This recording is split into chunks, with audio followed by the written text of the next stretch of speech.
You are not wrong who deem my days have been a dream. So wrote Edgar Allan Poe about human aspiration. Our dreams make us strive to create a new world, but unless we have the fortitude to make them more than just a fantasy, nothing will ever come of them. This mound of dirt and rock began with a dream, and though some might question its importance, for those on a dirt bike, this was one vision that deserved to become reality. It came about from a dream that Sharif Hadley had to have a motocross facility in Salt Lake City. We didn't have a #1 rated motocross facility in Salt Lake. So he had this dream and he's had it for 10 years and it finally came about. I had kind of had a vision of bringing an upscale track to Utah. Most of the kids are extremely talented and gifted here in this state, but most of them all fall short, not because of their drive or their desire, but primarily because of the ability to ride tracks that will challenge them enough to where they can go to the national and compete nationally. We felt like that Salt Lake City needed a motocross place because it's a big sport, an upcoming sport that has grown throughout the past few years. So we needed a place for some more riders to ride.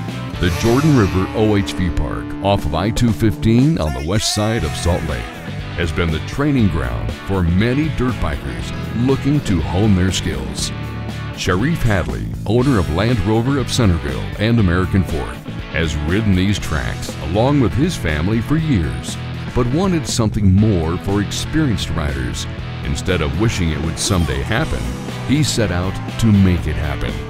With the help of local dealers like track sponsor Full Throttle Power Sports in Centerville, the Salt Lake motocross track took shape and now challenges riders with sharper turns and bigger jumps than they can find anywhere else in the area. There's a lot of tracks out there that are really too easy for most riders. This track gives you all the capabilities of becoming one of the pro riders. You can test on the track on Wednesdays, Saturdays, Sundays. They'll let you start at the starting gate, which a lot of places won't do. It's definitely not a beginner track. It's more technical for advanced riders mostly. A lot of big jumps. We've tried to accomplish a few different things that the state facility doesn't offer.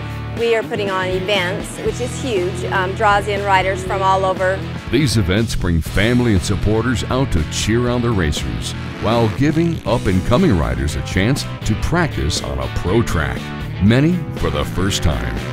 We still got a lot of work to do, but we're well on our way to making this a first-class facility.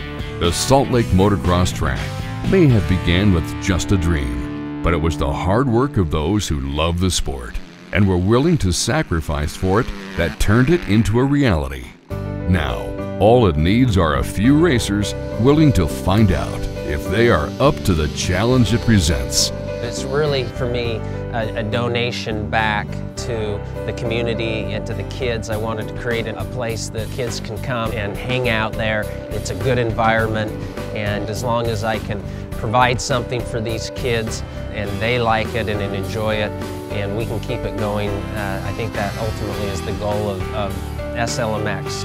From the Trailhead, I'm Steve O'Neill.